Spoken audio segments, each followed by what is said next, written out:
went before the safety car. How far ahead of third and fourth were you? Oh, not a clue, bro. Right, we've got to go. We've got to go. Good evening, guys. Welcome to Off the Post, episode 6. Looks like Nishka's had a power cut.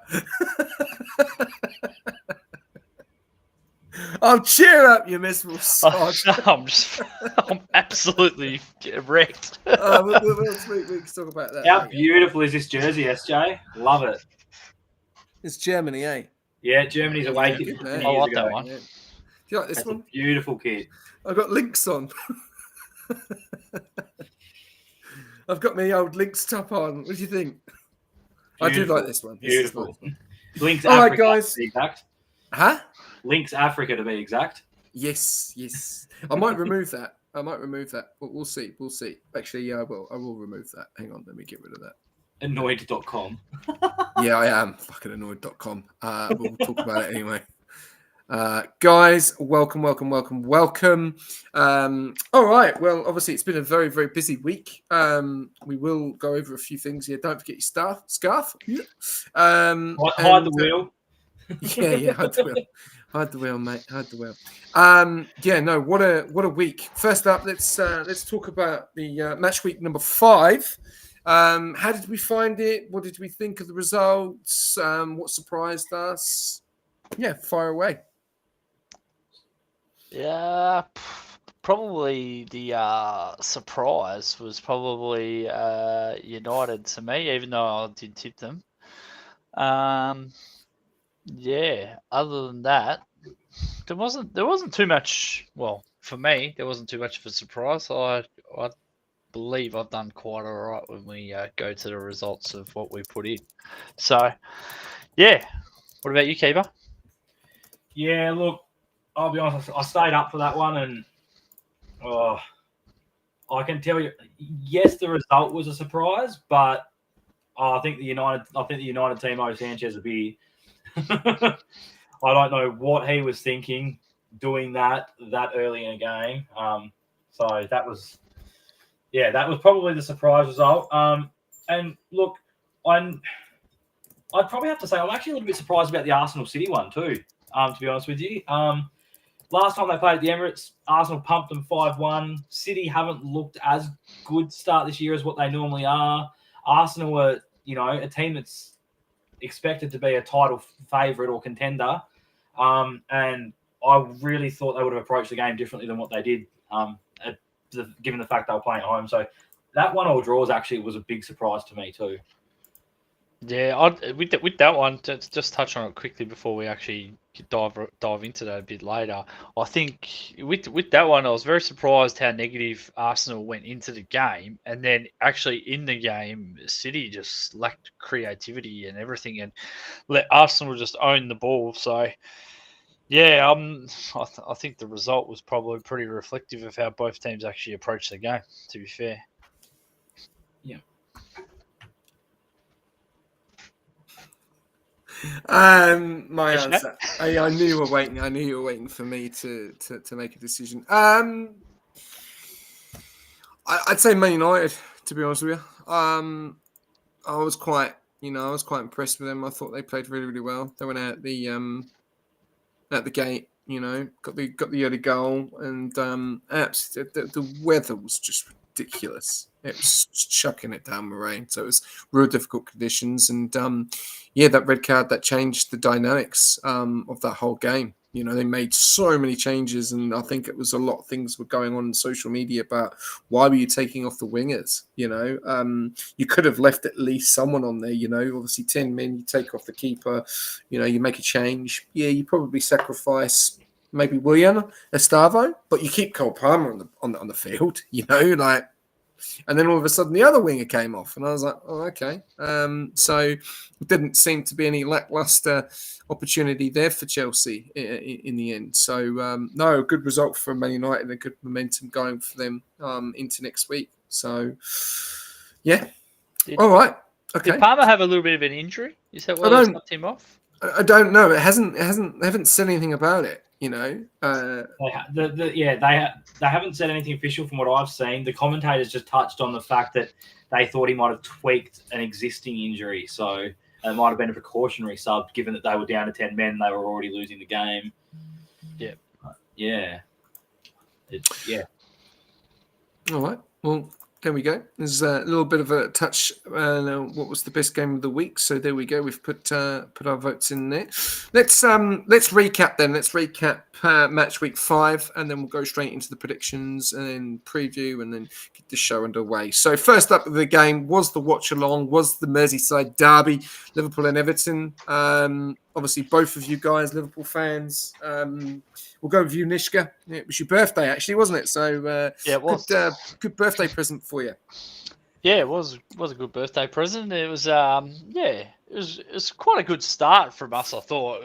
Gravenberch, he was just bossing the game, wasn't he? He's a big unit. He's very good on the ball. He's very strong. He was controlling the game. We've seen Ekitike get on the score sheet again. All the fans at the end of the game singing his name and that and loving it. So he looks like he's loving his time at Liverpool. Little bit disappointed with the second half. We kind of went to sleep a little bit, let them get a goal. I don't think we really looked in danger of giving the win away. It's just one that I wish they had have buried that third goal and really just put the game to bed. But other than that, just another 3 points in the bag, and they keep on marching on. Yep, definitely. First half was all Liverpool. Got 2 good goals, and then the second half, I think Everton played annoying football, which caused Liverpool a bit of problems, and then they got that consolation of that first goal. Could have had probably one at the end there. It did look a little bit worrying, but yeah, Liverpool didn't seem to. Made a few changes which were quite strange, and then didn't really seem to do anything from those substitutions, and ended up getting the result and clearing out the game and getting the result that they needed to, which is it's been like that. And I've said this probably a few times on the show as well, that Liverpool seeming to scrape through quite a lot at the moment in most of the games if you look at all the results. So it's going to be interesting to see when they come up against, someone a bit more clinical with a few more players that are a lot more clinical in front of goal, how Liverpool are going to be able to manage that. And I've mentioned this to you, Keeper, but what was your thoughts to the Liverpool game? Yeah, look, we had a really good first half. We got up by 2 goals. We looked pretty comfortable. Like Nick said, I think we needed to really chase that third goal and bury the game, and just put it beyond doubt. But I think we're starting to see it's a hard adjustment when you go from someone like Jurgen Klopp, who very much was, even though we did improve over the years defensively under him, he was very much a manager where it was, we don't care if we concede, we're going to outscore you. I think we're starting, yes, we've already had a full season, won the title under Slot and stuff like that, but I think we're more and more starting to see Slot's style come into the team, which, it's not blowing teams out of the water. It's dominating possession, and, the games are a lot more low scoring, which makes them tighter, makes them more nerve wracking and stuff like that. And, we did make some odd substitutions and let the foot off the pedal.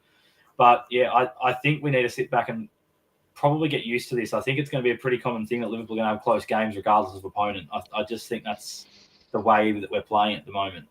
Whether it be deliberately or the players are still gelling, I don't know. But I definitely don't think we're at that spot yet where we're going to just start going and blowing teams out of the water. Like I said, whether it's because we're still gelling with the new players, there's been a fair bit of rotation in there now in the last couple of weeks as well, in terms of that right back position, and then the midfield changed up as well this week.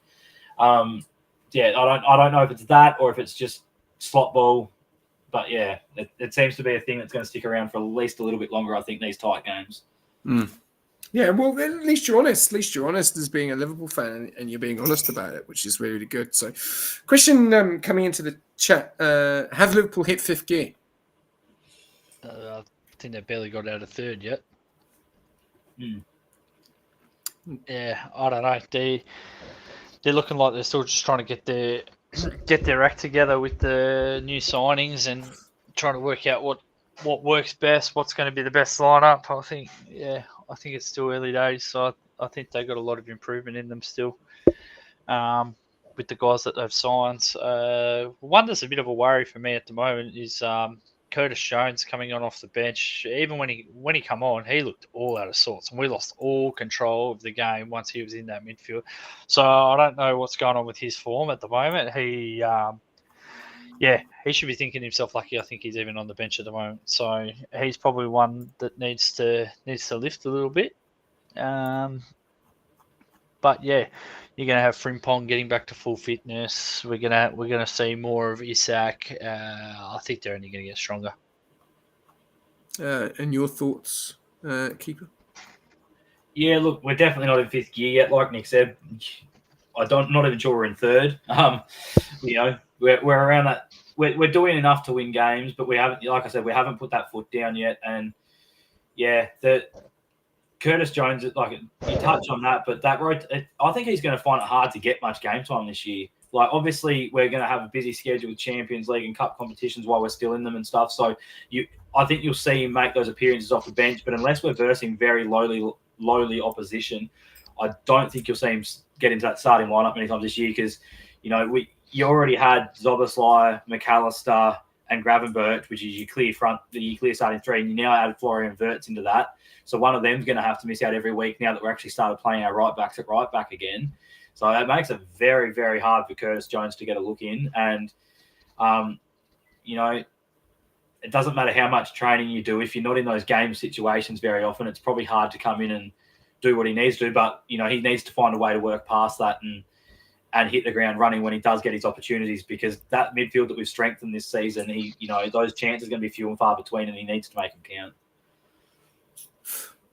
Yeah, good answer. I would probably say no. I don't think they've hit that fifth gear yet. We've said the cohesion between the front three, when Isak gets into it, he's probably not had much game time. They played Atletico. They played him again in the Everton game. He didn't really do too much in the Everton game. It's going to be interesting to see what he gets when he gets under 90 minutes. But the problem is that when you've got that much firepower on the bench, who goes putting them in the net? Why did you take him off? Yeah. So you've got, and that's great to be in a position. But the problem I'm seeing at the moment, and obviously going for what we said before, it's not clicking at the moment. It doesn't seem to be clicking as probably they want to. It will probably click eventually, and that's what people are saying on social media, is that Liverpool have got Isak to come into the team yet, and they're not even into fifth gear. So when Liverpool get into fifth gear, they could blow teams out the fucking water, And I think that's why this season Liverpool are the favourites to win it, and obviously 5 points clear at the moment already. Match week 5 going into 6. It's a good situation to be in. So yeah. I think the other thing to just touch on quickly too is, and it became very evident against Everton, right? We didn't get the Isak deal done as early as we wanted to.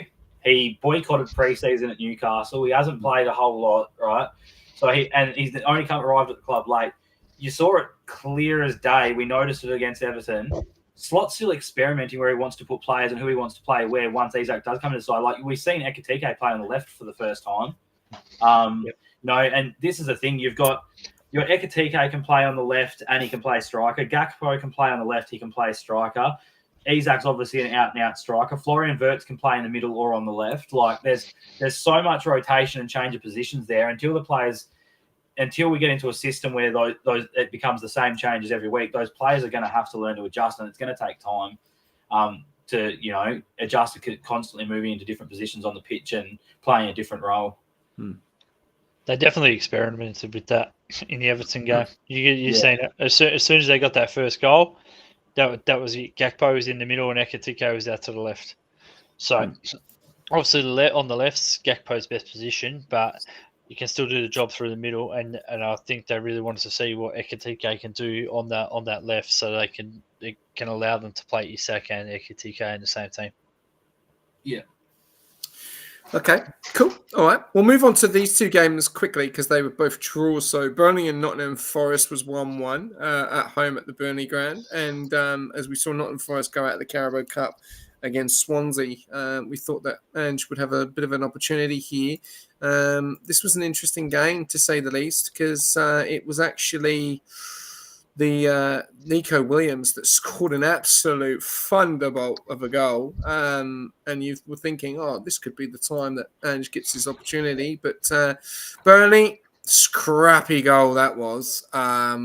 But look at these stats, 12 shots to 5 and 17 to 8. Both teams quite evenly matched there. What is going on with Forest at the moment? I think with this game here, I don't know. Burnley got that goal back, and once they got the goal back, it was Forest were just peppering away. Couldn't find a way through, and I don't know. Something's going to have to click for them. Obviously, the new manager there, it's going to need a little bit of time, but Burnley, they're classic Burnley, aren't they? They're hard to break down. They park the bus. That's how they're going to play. That's how they're in survive mode. They just want to survive, and they get points however they can get points and bank them. And they just make it as hard as they can for the other team and try and get something the other way. Mm-hmm. Definitely.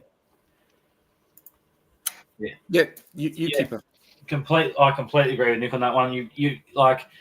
Again, we spoke about the week before, and he only had 4 days. He's now only had a week and 4 days. Like, it's going to take time for them to adjust to Ange ball. That's a simple fact. And you look at Burnley the week before; they nearly got a point against Liverpool. So, and again, this was an away game for Forest under a new manager. He's still trying to implement his system and trying to implement an attacking as all hell system against the one team in the league that's going to put 11 or 10 players across the top of that box plus their goalkeeper. It was always going to be a low scoring game. It was a question of can Forest stop them scoring, and as you've seen, it took a scrappy Burnley as anything goal for them to get one. I don't think you can read too much into this. That's the kind of game where Ange is not going to get to see his system even play out the way he wants it to play out, because you can't play attacking football the way that Ange plays it when you've got a team doing that. So again, obviously Forest would have liked to have won it. It is, given who they're playing, you'd look at it as points lost for Forest, yes. But I think you've just got to give them time. The results will come. They are not a bottom of the table team. And I think we'll see that over the course of the year. Yeah, I think the one thing I'm seeing at the moment is the teams that have gone up are actually performing quite well. That's a draw. It's a point for Burnley. And you're probably looking at Burnley, probably one of those teams to go down. All right, we'll touch base on the question, then we'll go over to the next result. Is Ange going to get a breakthrough? I think they get a big opportunity this week back at home against Sunderland. I think that's a massive opportunity for them to get 3 points on the board. Straight, simple, straight through. From this, what about you, Keeper? Yeah, look, we touched on this last week, and I said the tables are about to turn once Ange gets in there and starts implementing his thing. I did label this Burnley game as one they should win, and obviously, like I said, though, Burnley away is going to be a tough game for a lot of teams this year. That's just the facts. So it's not a huge.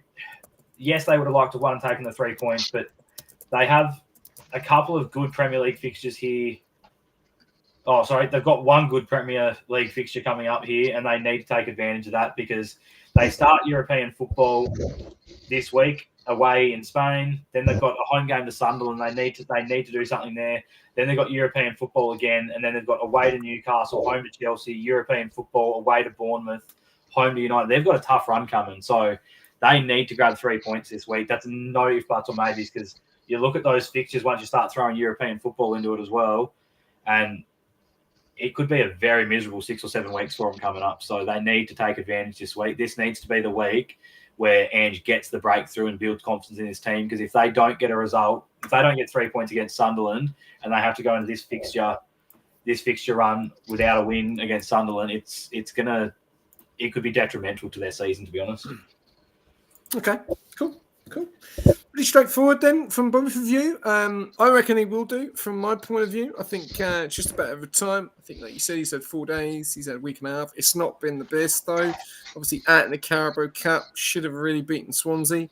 Obviously, they scored an absolute worldie at the end there. And, yeah, unfortunately, the 1-1 draw against Burnley, but it's not a loss. That's the main thing for them. So take the European football out of it just for a second, right? We'll just ignore the European football altogether. This is their Premier League run starting this week.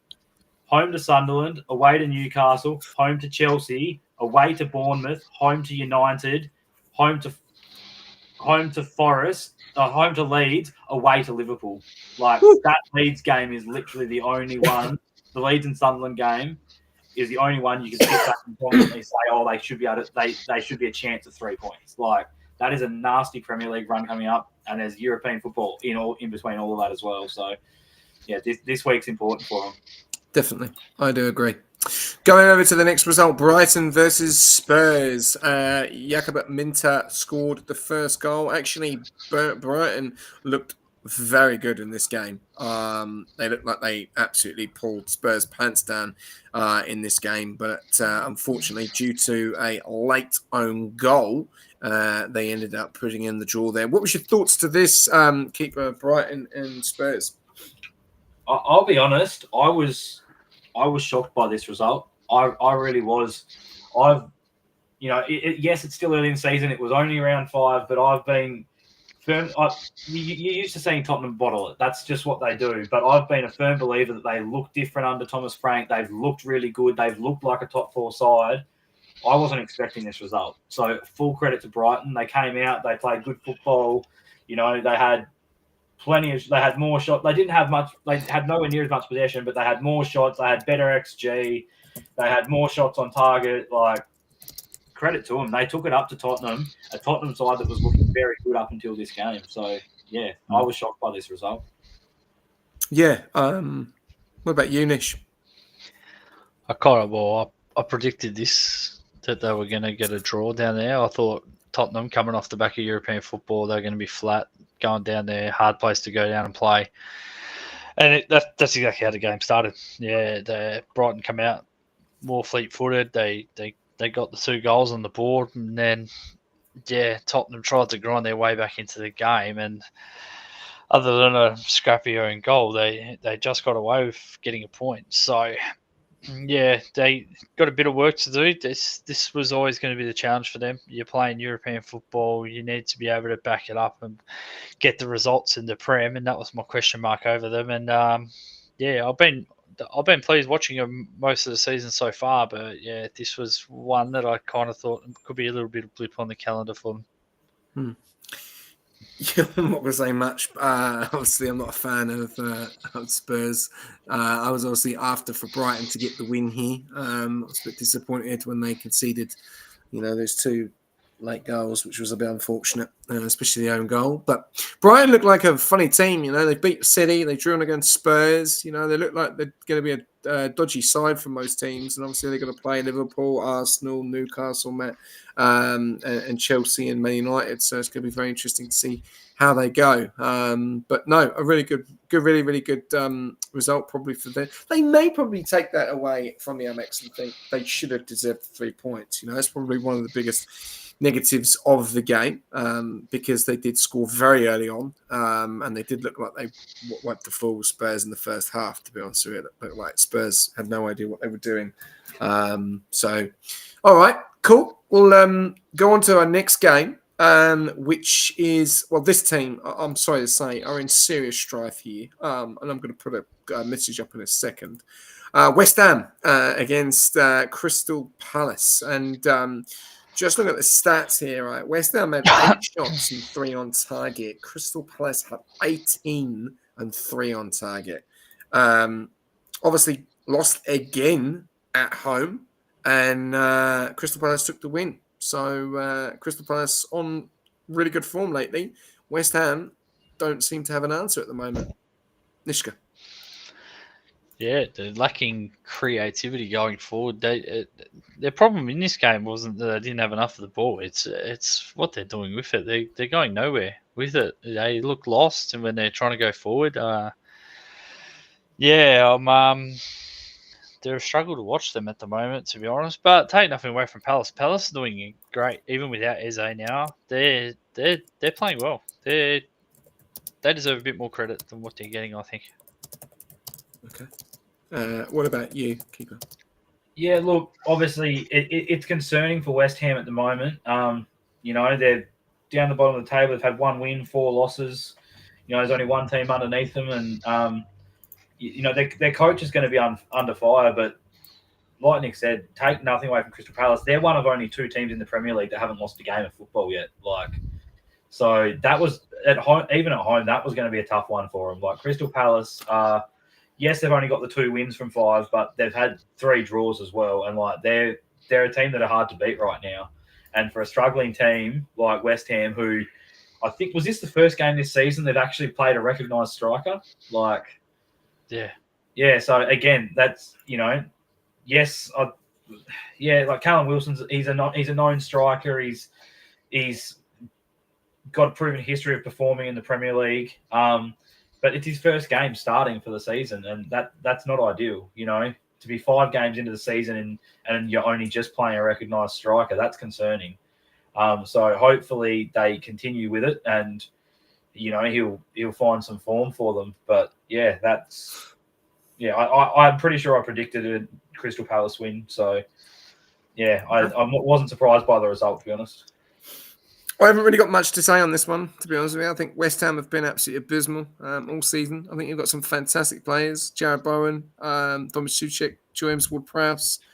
From a dead ball situation, that guy is lethal, especially free kicks and corners, but they just don't seem to have an answer. They spent a lot of money, actually, as well, on players that you probably not even heard of.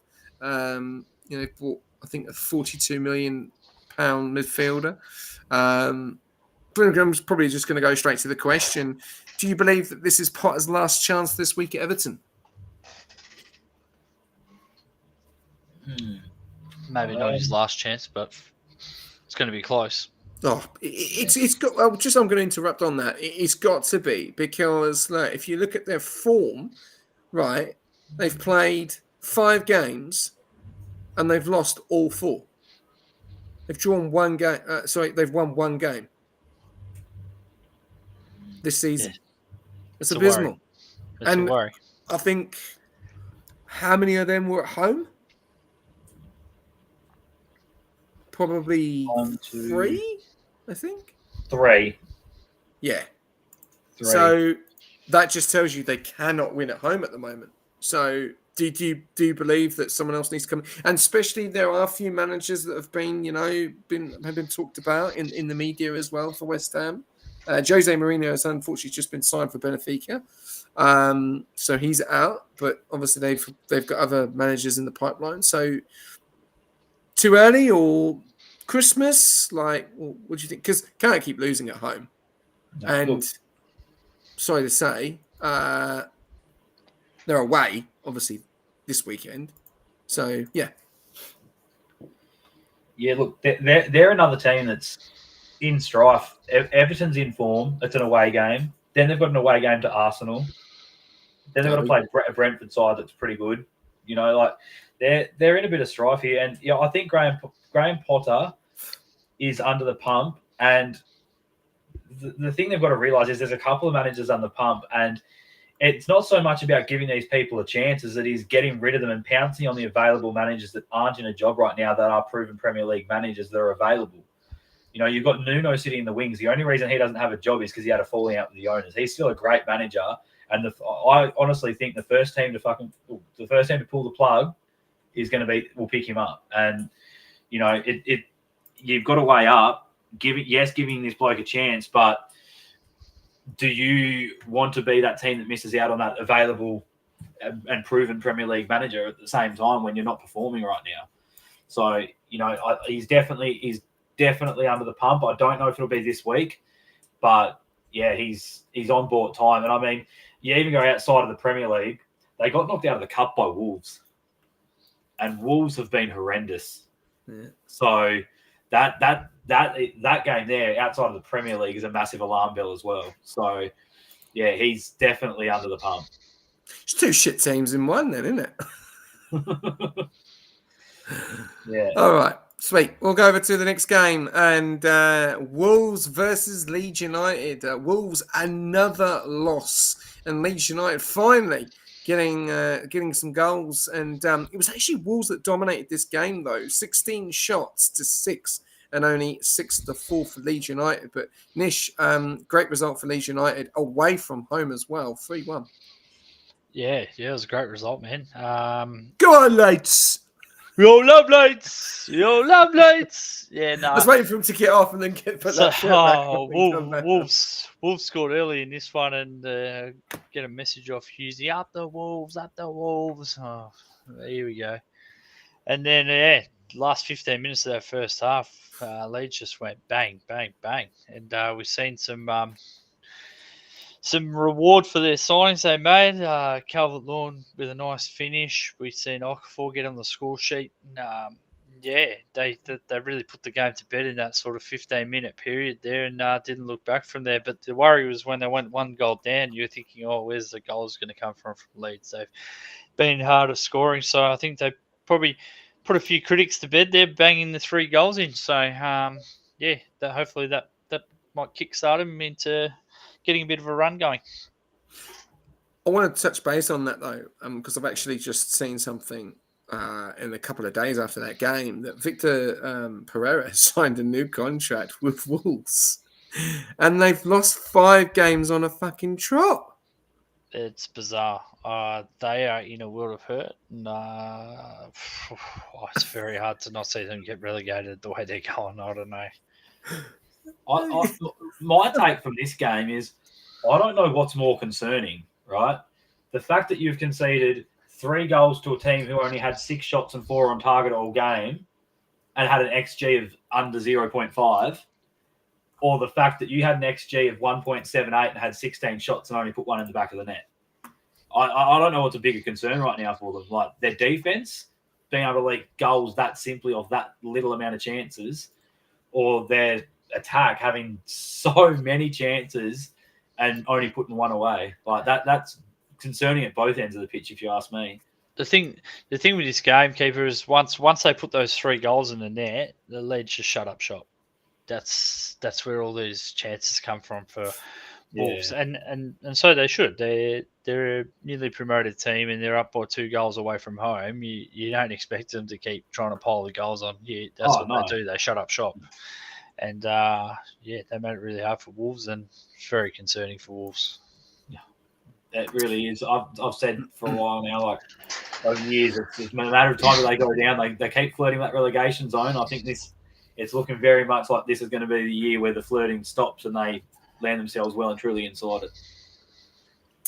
Yeah, I'd probably agree with that at the moment. I'm still mind-boggled with signing a new contract for their manager, especially with losing that amount of games. But obviously they've got confidence in him, so it's early days. But 5 games is ridiculous. Do you think maybe they're resigned to the fact that they're not staying in the Premier League and that they want him to be their championship manager and lock it in because they think he'll be good to get them back up? No, I don't know. He's Portuguese, and I think Wolves, if you over the pace of the seasons, they've signed a lot of Portuguese players to adapt with their manager because he's Portuguese. But the problem is they've signed a lot of players, but was it Larson, which is probably one of their best players at the moment, that's just signed a new contract with them as well and didn't make the job. Didn't make the move to Newcastle, so they've got players there that can score. They're just not, I just don't understand it. What's going on? So I'm a bit confused with the new signing of the manager. 5 games in the season, and you've not won 1 game. They've lost all 5. They have the worst. Yeah, they have the worst form, and they've conceded 12 goals in 5 games, which is, ridiculous. But, the goal difference is -9. So, they're in trouble. Same with West Ham, and the same with Villa as well. So, and they've got no points. And the funniest thing is as well, even with the relegation at the moment, Wolves win 1 game, they go joint with Villa and West Ham. And, it's game on. Yeah, 100%. That's the thing with the point system at the moment. It's so low at the bottom there. You know, they win one game, draw one, and Burnley and Brentford lose both their games. They're up to 16th, and we're all saying, "Oh, yeah, Wolves are fine now." So that may be the reasons why, because it's still too early in the points. Say something different. So yeah, they're a couple of weeks away from being fine, I think, because they've got Everton tomorrow morning in the Cup, away to Tottenham, home to Brighton. So that's going to be 3 tough games in the next week and a half for them too. So that's 3 hours. That is. That's 2 hours. That's 2 hours. They have All they do have a good run after the Tottenham game. They play Burnley, they play Sunderland. Yeah, they're not easy games Brighton, though. They play a bit easier. Yeah, a bit easier, but they're still else. If I was them, I'd be targeting that Burnley game because that's going to be the game that Burnley's going to look at and go, we don't need to play defensive. Well, they're above them, so they're going to have to win that game. End of the day, they can't keep losing every game.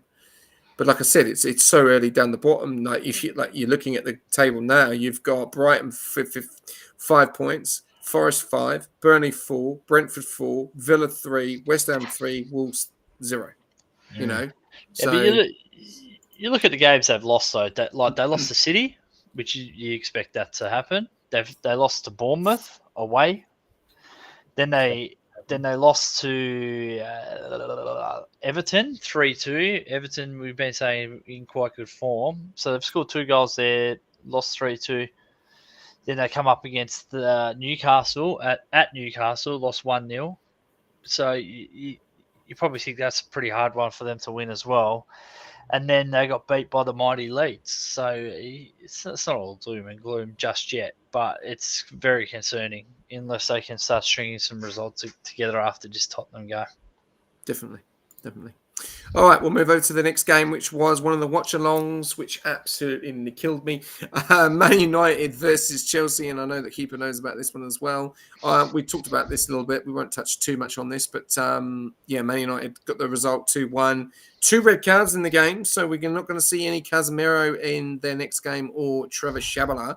I'm not really going to touch much on it because, Nish, you didn't really see it. So, Keeper, do we believe? Just going to put this. Do we believe that this is a momentum for Man United now to pick up?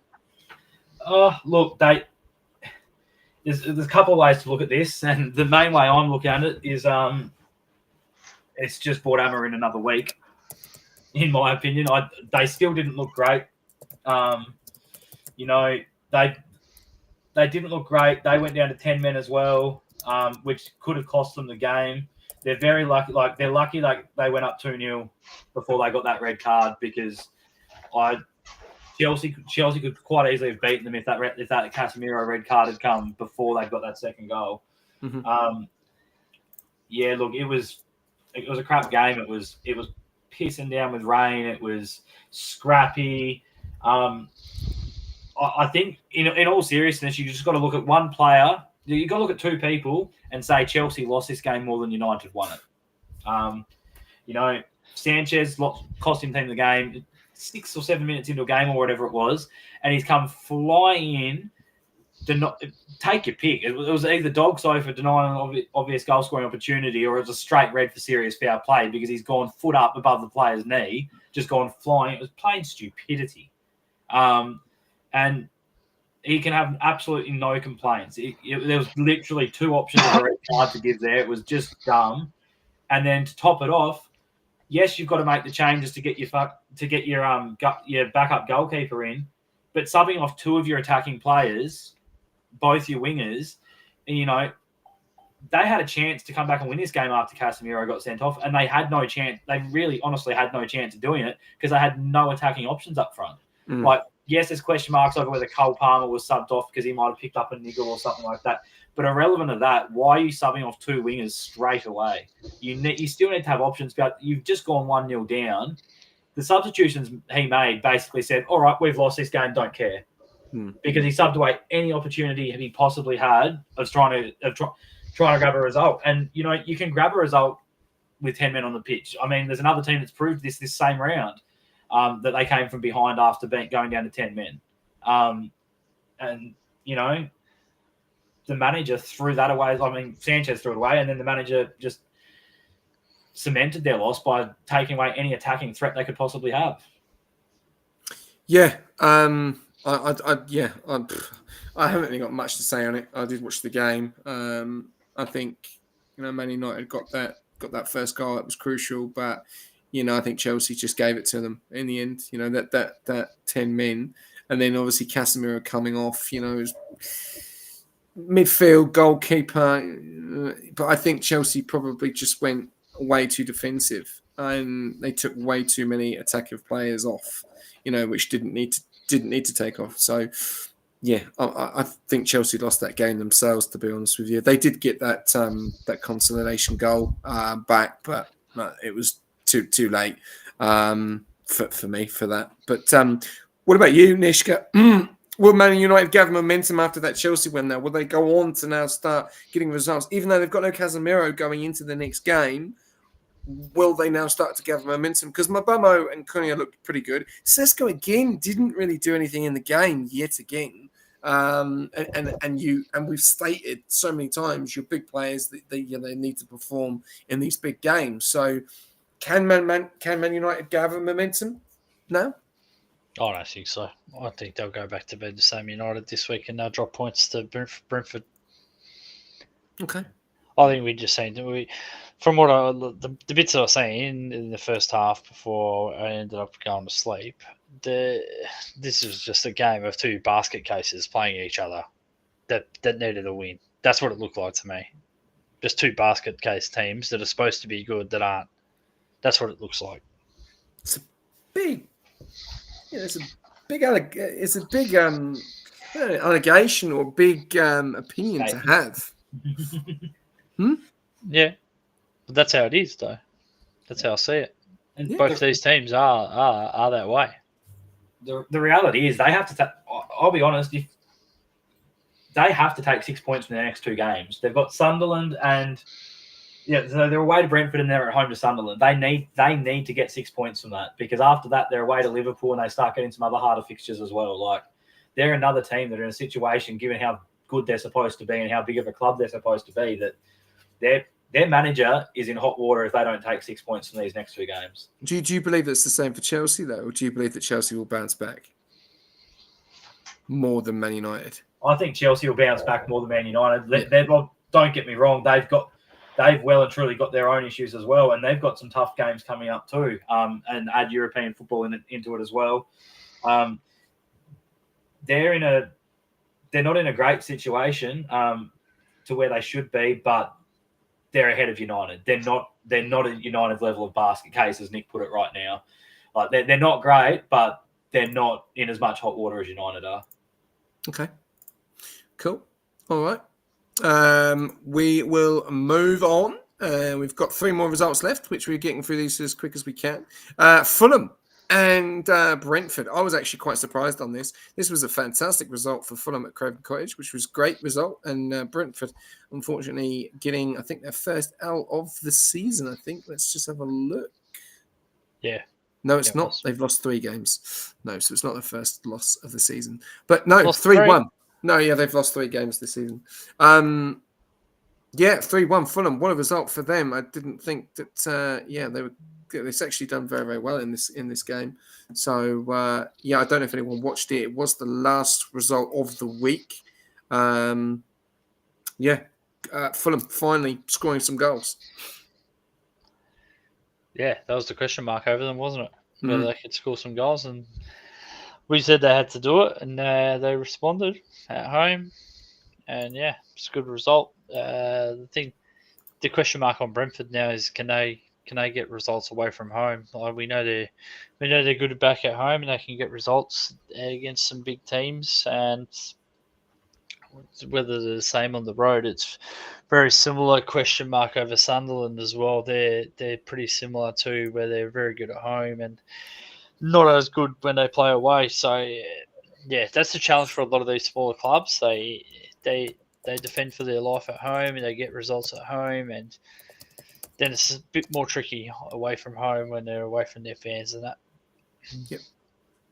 And so for you, keeper, obviously we've talked about Fulham scoring goals, and they put 3 past Brentford, who have been on a very, very good form lately. If you're looking at Brentford's form, they've got lost won, lost, drawn, lost. And Fulham have drawn, lost 1-1. Yeah, look, I think you're being. I think, not kidding anyone, Fulham's a mid-table team, but I think you're being a little bit too critical on them. I think they're a better side than what they're being given credit for.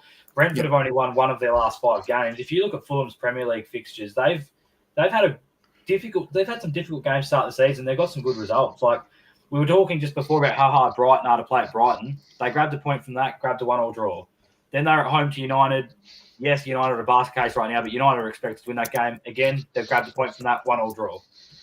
Away to Chelsea, very tough game, lost 2-0, didn't score. They did what they needed to against Leeds, got the win, and then they finally banged a few extra goals in this game against Brentford. I think they're in quite good shape, to be honest, Fulham. I think they're about P7 or P8 at the moment, and I don't see some serious areas for concern at the moment. Yes, they're not a hugely high-scoring team, but they've only had 1 game out of 5 that they haven't scored a goal in, and they've been doing well defensively, keeping teams that are better than them or teams that are tough to play away from home to low scores as well. So I think Fulham will be they'll be around that mid-pack there, somewhere between 8th and 12th, I think, at the end of the season, and I think they're showing that. So, yeah, I think this is, a good result for them against a Bournemouth side who, a Brentford side, who's only won one of their last 5 games. So I think they'll be happy to take the 3 points at home against Brentford, given the current form of things. And, yeah, I think Fulham are looking pretty good at the moment where they're at. So, yeah, cool. I sum up, really. No, good. All right, we'll move over to the next game: Sunderland and Newcastle. Sunderland and Villa, and I think Nishka was talking about a Villa a win at this one. They had to win, but no, it didn't happen. It was a draw. It was a great goal by Matty Cash, got to admit. But there's one thing I just want to touch base on this very quickly before I ask your thoughts of the game, and put in obviously the question. 12 shots to 2. And this seems to be the ongoing thing with Everton at the moment. They can't score.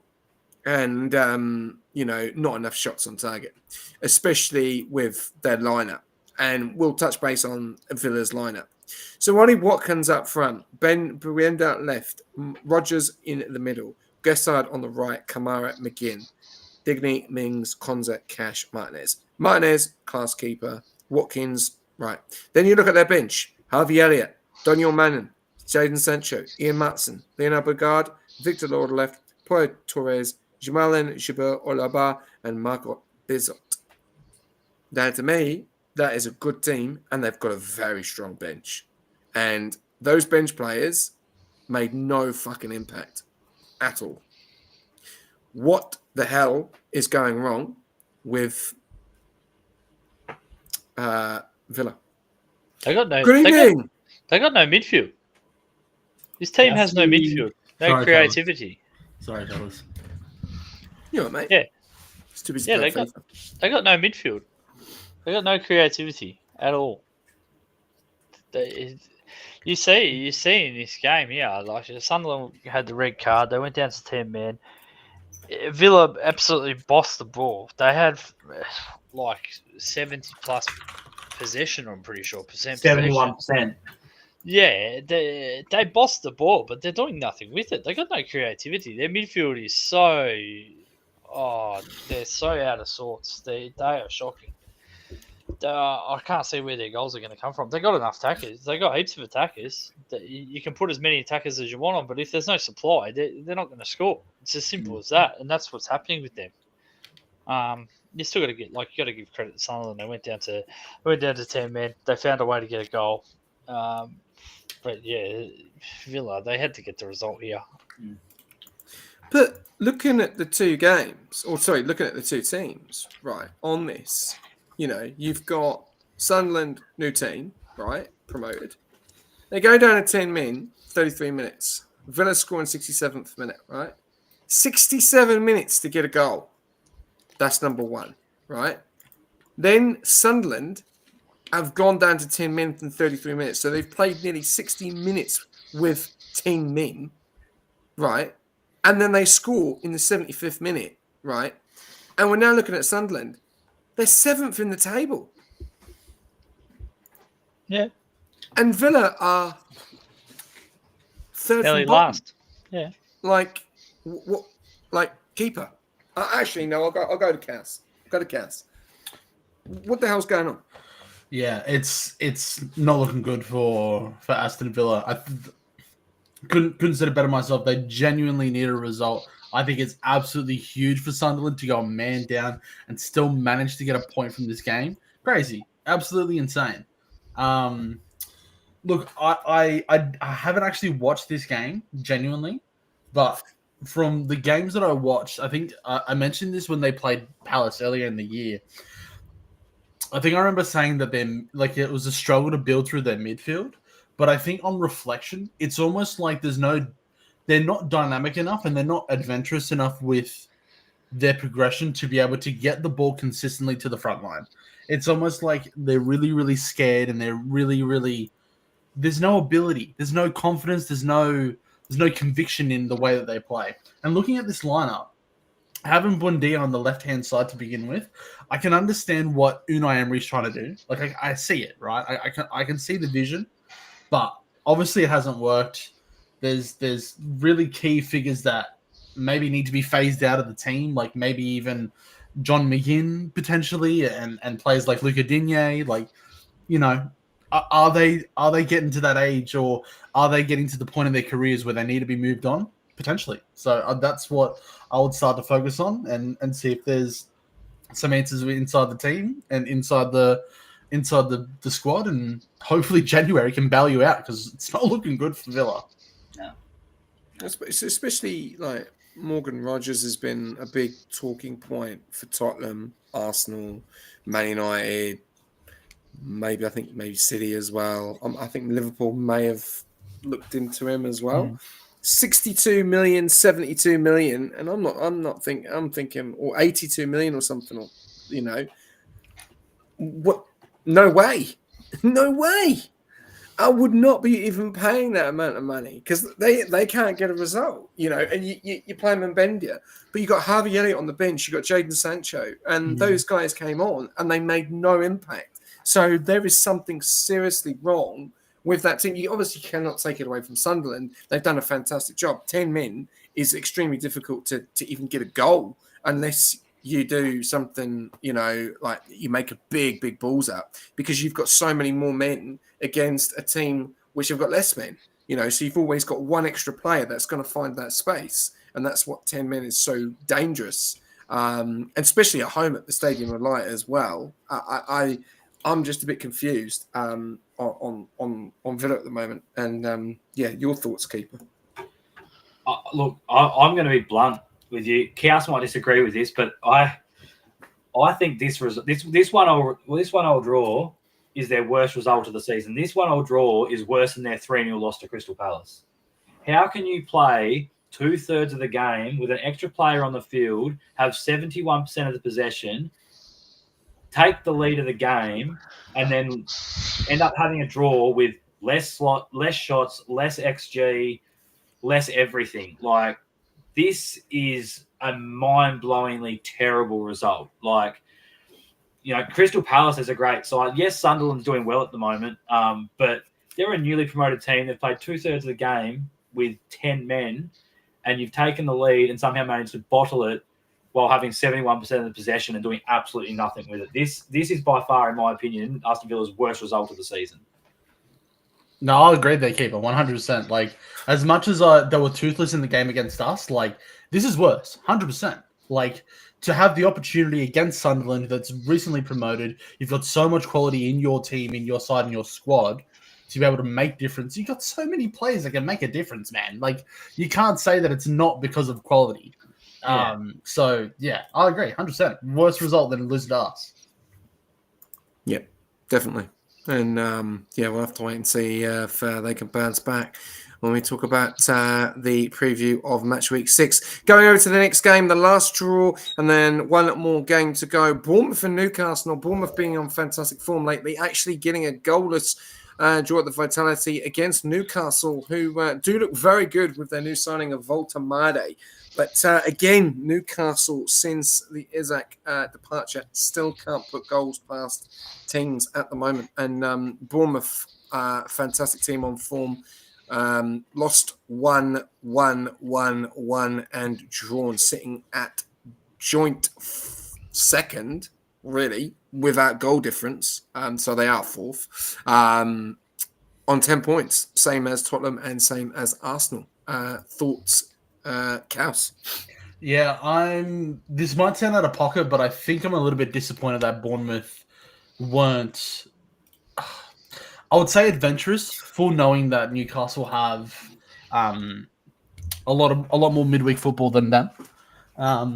Obviously being in the Champions League, so I think if I'd be going out of that. Fucking hell. Yeah, I mean that's a different conversation altogether. But I think maybe Bournemouth, if I'm Bournemouth, I'd be a little bit disappointed, especially being at home. There's a good opportunity to get more points there. But look, the result's the result. Nil or draw can't be. It's not that bad. But I'm just a bit surprised about with that. To be honest, I thought they would have taken the challenge and been a little bit more adventurous. So yeah. I'm disappointed. Okay. Keeper?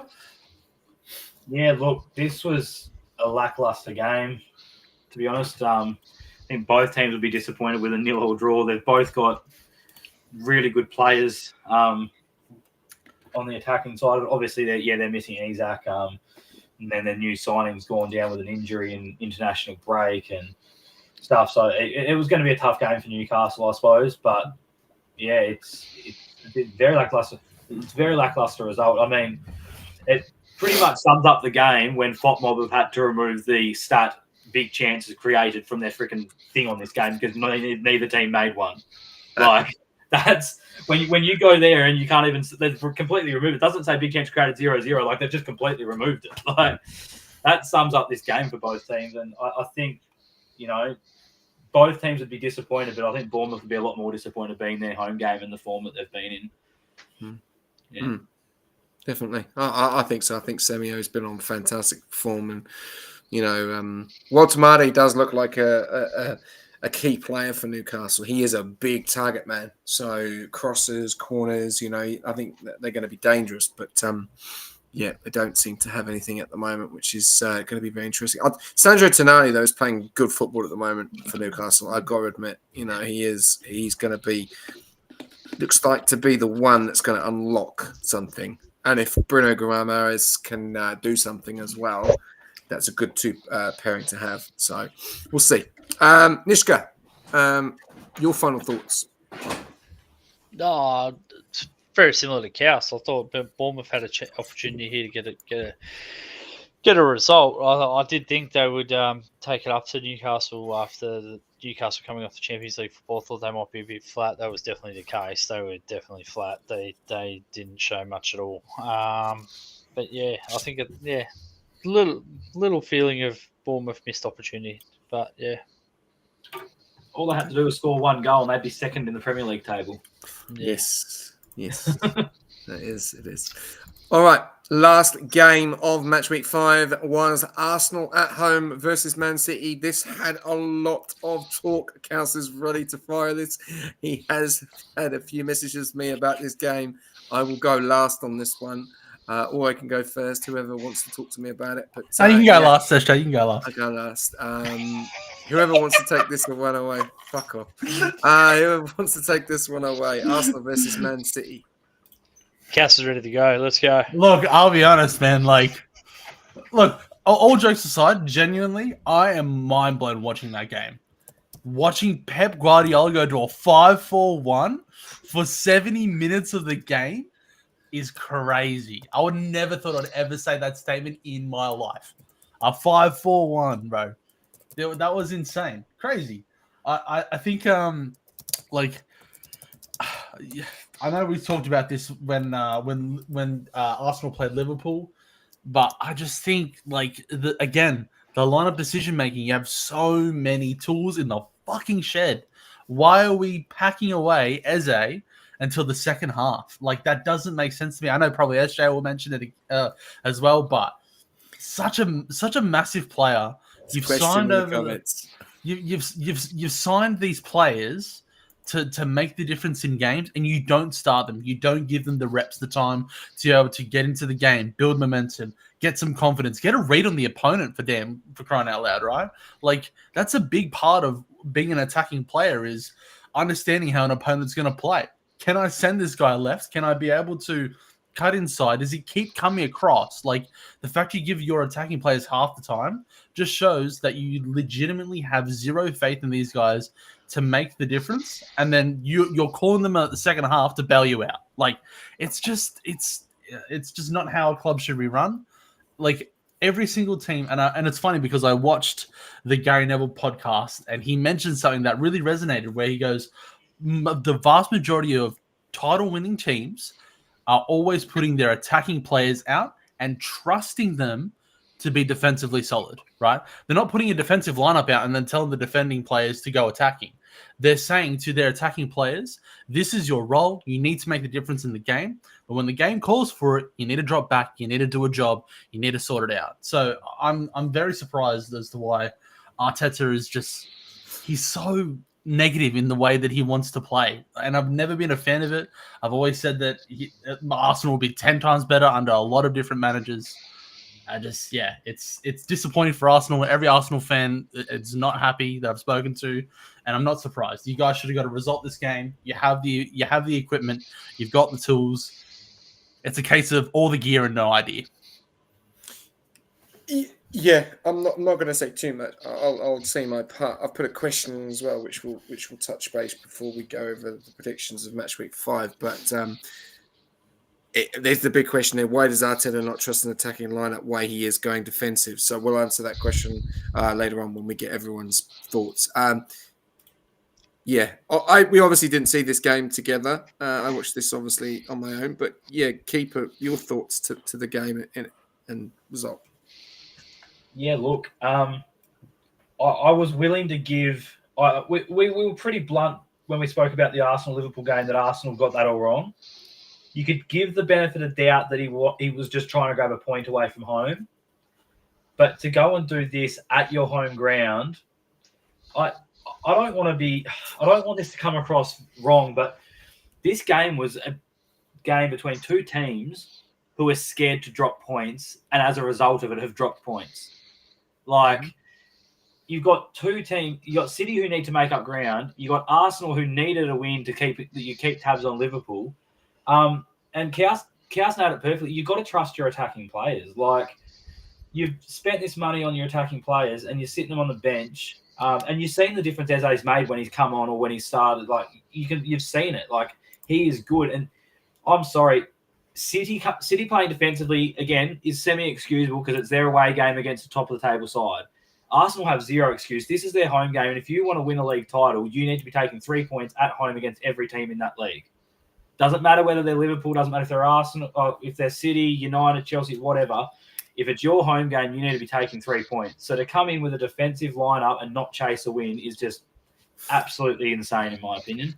I just don't understand it. Look, it's not for me to... Sorry to cut you off, Nish, but it's not the fact that they had a defensive lineup. Like, they needed... Like, it was clear that they needed to chase the game as soon as they conceded that goal, right? And they tried to do a lot of different things to make the difference. But it was more the case of you didn't give the confidence to your attacking players, and you didn't give that almost the... To say, hey, like, I'm going to put you on. You're going to make the difference. Like... And I know, and you have the ability to do so. Make it happen. It's just, yeah. It screams. It screams that you have so much doubt and that attacking force that you bought. Like, why have you bought them then? Yeah, and you got to ask a question. Like, Arsenal, let's be honest. Look at that defense. They have the best defense in the league. 100%. Yeah, agreed. Right? So put your attacking players on, let them attack, and trust your defense to do the job because you've got the best defense. You've got that best back four in the league. Trust your defense to do their job and let the attacking players do theirs. Yeah. We need to Yes. we need to have an investigation into Pep and Arteta's Bet365 accounts because they definitely have money on drawing under 2.5 goals because there's no way these two teams could play like that without doing that. It was crazy. Yeah, I'll go with Arsenal first. Like they're not going to win it. They won't win the league if they've got Zubimendi, Rice, and Marino all playing, all starting every game. They won't. They won't win the league doing that. You won't beat the good teams doing that. You might draw. You won't beat them. You've just got to wonder as well how Arteta was at Man City as the assistant coach under Pep when City were a powerhouse. He's seen what it takes to not just win the Premier League but dominate the league. And it's like he learnt nothing while he was there. Like, he's come to Arsenal and has not implemented anything even close to what Pep's done. And Pep was dominating the league for years. Like, I just don't get it. The thing with City, right? They've gone away to Arsenal, the newish kind of looking team. Reinders in there. They got a few different names in there. That's not the usual suspects. They've gone there. They've got a goal up. They shut up shop. That's probably what you expect them to do. And try and hold on to their win. That's what you expect them to do. It's completely on Arsenal to take the game to them, and they didn't. They're playing three midfielders that lack creativity. Don't get me wrong. They're very good on the ball. They pass around. They maintain possession well, but there's no one unlocking to keep. They're just in that situation. It's the same situation as against Liverpool. It's the same. It's spineless. That's what it is against the big teams. It's spineless. They're not going after them. No, and that the fact is, you want to win the league, you've got to beat the best teams. And if you're not playing for a result, if you're not playing for 3 points, especially at home, like, fair enough if you're playing for 1 point away from home, that's what you need to do. But if you're playing against the big teams to grab 1 point away from home, you need to be playing against those same teams to get 3 points at home. Otherwise, you're not going to win the league. Mm-hmm. Oh God. SJ? I don't want to go too much into this because I'm pissed off. I'm really angry because you're spending that amount of money on a player that is creative, that was going to open the gates. Everyone was so excited to bring him in. He's on the fucking bench. You've done exactly the same thing against Liverpool, right? It didn't work. We lost the game by a worldie, right? You look at that another day, that's a draw. That's a 0-0 or a 1-1, whatever. Madueke scores, whatever. It is. But you're doing the same thing again. So have you not learned from what you've done against Liverpool to do it again against City? But the difference is we're at home. So why are we going defensive at home? And the other question is, which really fucking pisses me off, this is the worst Man City squad we've ever played for a very long time. There's no De Bruyne. There's Haaland, who's just one player. They've got no right back. They've got no fucking idea at right back at all. The whole possession of Arsenal was 83% to like 37. They fucking dominated passing. But there was, like you're saying, there was no unlocking. Then they bring them on, right? Chasing the game, where, to be honest with you, the goal was shit defending. You can never let Haaland run at you like that. Never give him the space, And I could see what Gabriel and Saliba were trying to do, but you can't do that, right? So there's one. That's the first thing. Then we're chasing the game. So then what do? Oh, yeah, we've got Saka. We don't really want to bring on Saka. We want to rest him and let him come back into it because this was the problem last season. He was playing too much. We were overloading him and we were cooking him every time. And he gets injured. And he's a player that can change a game like that within like 5 minutes. The same with Haaland. Same with, obviously, Isaac for Newcastle when he played for them. For Liverpool, it's Salah. All the top teams. They then bring those on, Eze and Saka, and the game completely changes around. It is all Arsenal. The City can't even get... they can't even get the ball because Saka's got the ball. Eze's got the ball. It's all creativity. Oh, and then what happens? They take defenders off and then they bring on Namweri, another creative fucking player. And then To make things tons and worse, they then bring on Martinelli, another attacker. And what happens? It's all Arsenal. They're on the back foot. And we score a goal, which is an absolute fantastic goal. But it's too fucking late. We shouldn't be drawing 1-1 at fucking home. Fair enough. If you've got the attacking players on the pitch and we draw 1-1, hands up. Fair enough. Why the fuck are we going defensive? I don't get it. It's mind-boggling. And you're right, 100%. We ain't going to win no fucking league playing like that. £69 million, fucking play him. You know, Marino is good to probably take off Gyökeres for the last 10 and put Marino up front. We know what he's like up front. He can score goals. You know, he is clinical. But the reason why Gyökeres isn't fucking doing anything is because there's no creative fucking player on the pitch. Sorry. No, Yep. Don't apologise, 100% right. apologise, mate. That's People passion. are saying, Gyökeres, he's washed. He's got no fucking creativity. You've got a defensive midfielder, and another fucking defensive midfielder. So, like, where's the creativity going to come from? Matchweek, again, fantastic player. It looks a real good player. The only one that was bringing us forward every time. Trossard, he couldn't run at anyone. He couldn't beat his man. Martinelli, he came on. He caused problems straight away for Nathan Ake. Straight away. And he was the one that scored the goal. Learn from your fucking mistakes, Arteta. Because if he does the same again, it's going to be the same result. This time, we may lose the fucking game. I don't get it. I don't get it. Yeah, I think it's just, you know, it's funny because I don't know if it was a conversation with you, SJ, or if it was someone else. But I remember talking to an Arsenal fan, and I broached the conversation where I go, if Arteta does not win the league, if he doesn't win anything this season, do you move on with another manager? Because the squad is good enough. There's clearly talent there. Everyone can see it. So it's a matter of, you know, do even Arsenal, is there too much of, you know, even the board and the board of directors and the question marks around them? Like, do they have the guts and the can they take the emotion out of it? You know, Arteta, a fantastic player at the time, you know, helped you guys win an FA Cup, I think, from memory. Yeah. And, you know, has been fantastic in rebuilding that team. But it's time. The time's now. Like, there's no other time. There's going to be maybe for the next 3 years, but after that, then you're going to have the issue that City are having now, which is players are aging. They're getting to that point where potentially they're going to have to move on. Maybe even some players underperform.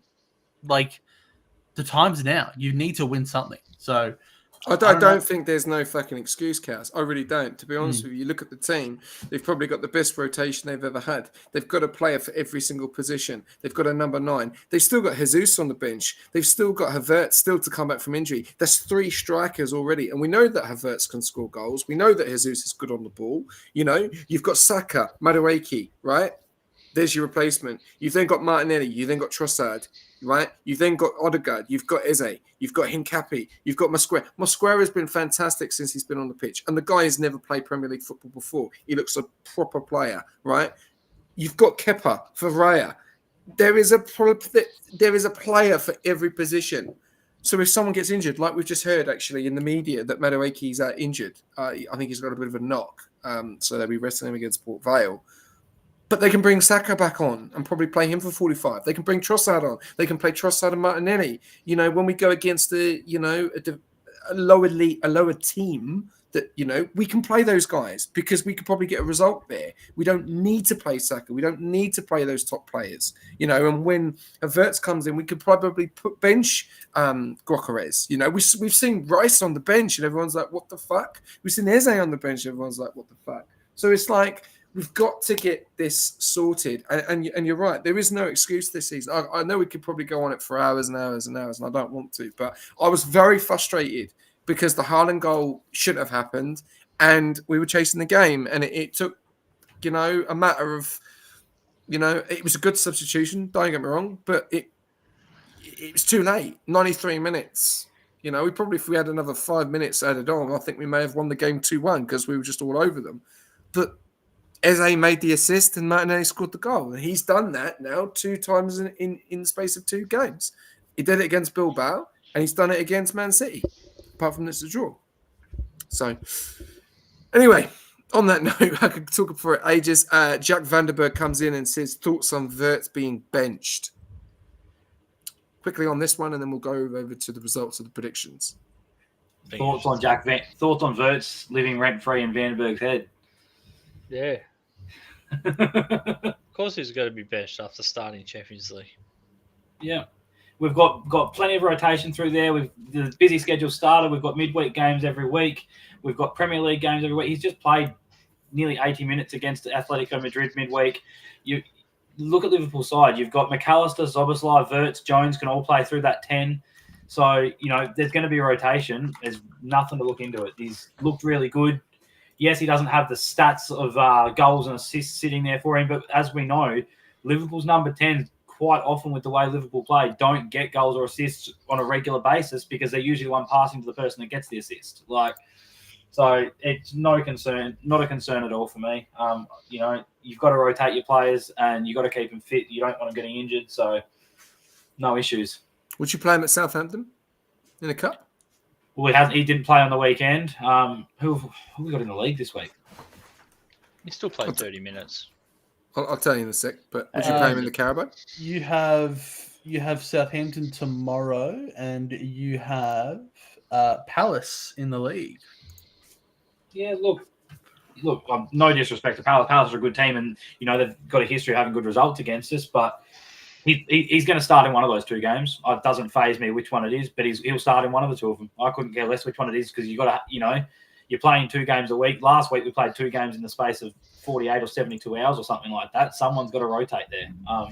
And same thing this week, there'll be a rotation. So it doesn't faze me whether he starts or he comes off the bench against Southampton because whichever one he does, he may do the opposite or he may start both. I don't know. But, there's going to be a rotation. There's Szoboszlai's been playing plenty of minutes after starting at right back start of the season. So maybe he gets a rest in the game against Southampton and Wirtz starts. I don't know. But it's no major concern here or there for me. We've got the cover to start any one of those players in that position. So I think they'll play Curtis Jones. Yeah, I think you're more likely to against Southampton. He's the one player that's at the back end of that rotation list. So when you're playing a team like Southampton in a cup game, that's a game where you probably put him in your starting lineup. Thoughts on United still being shit? Sorry? Thoughts on United still being shit? Just while we're on topic they got a result. If he is a United fan, Jack, we'll have to find out. Jack, feel free to press the blue button, mate, and subscribe. Shaz. Yeah, it's Shaz. Shaz. It is. Oh, that's who it is. Oh, yeah, that's why I'm saying it. Okay. Anyway, let's go straight into this. We're on board with the predictions. So, Callus did the predictions for us, and we are going to go over the results to see how everyone done, and then we will then head over to. I'm just trying to find out what we're on to next. Then we're doing preview of the Carabo, preview of Matchweek, and then we're on to predictions. So let's get on board with this very quickly.